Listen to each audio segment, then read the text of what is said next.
Hi!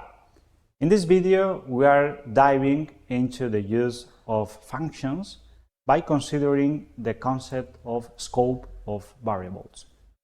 In this case, when using variables in functions, we need to talk about two different kinds of scopes. On the one hand, we have the local scope that refers to the variables that are defined inside the function. So these variables are only visible inside the function, cannot be used outside. On the other hand, we define the global scope that refers to those variables that are not defined inside the execution of a function but are defined outside. These global variables can be used in any part of our program. So the scope of variables refers to where the variable has this visibility and therefore can be accessed. Here you have an example with some function add, and take into account that here we define a res variable inside the code of the function. So this variable is only visible inside the function, can be used only here inside. So outside the function, so here in the main code, we cannot access the content of the res variable.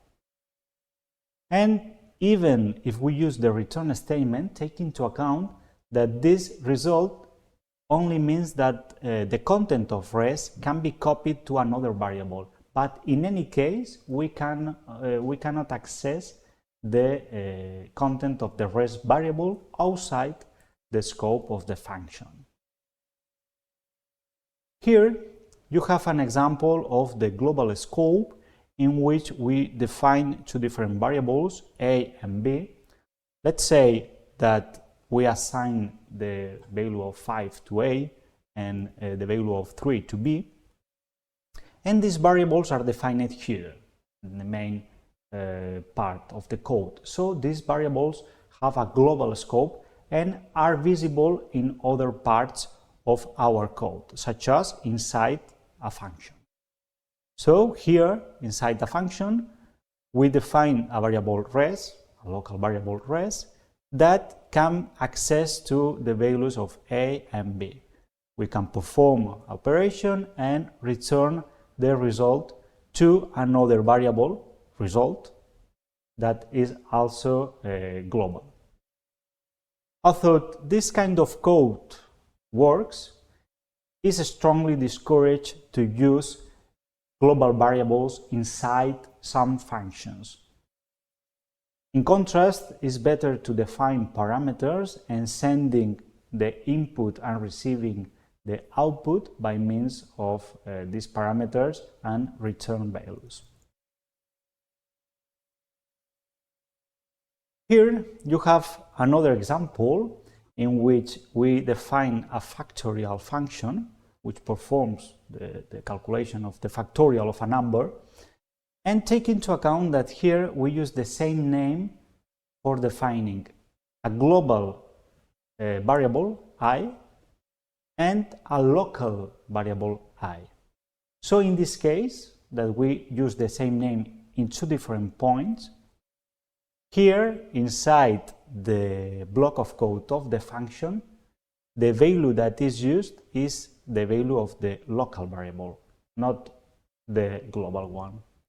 So in this case, let's say that the variable I has the value of 3 at this point, and then we call the factorial sending this value to the function factorial.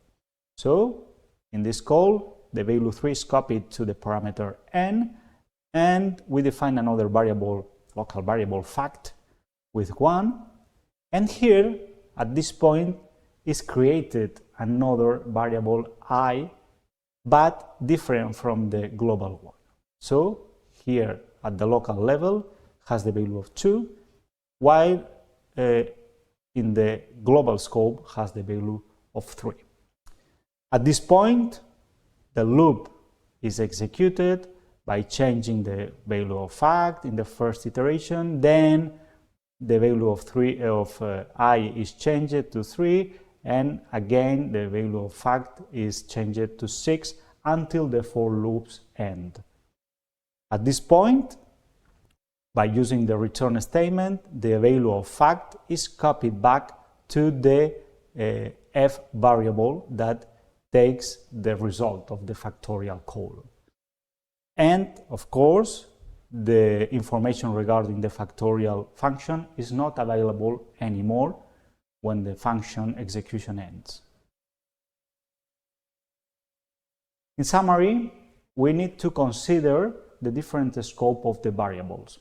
If we define local variables, this can only be used inside the block of code of the function. In contrast, if we define global variables, these are visible in other parts of the code.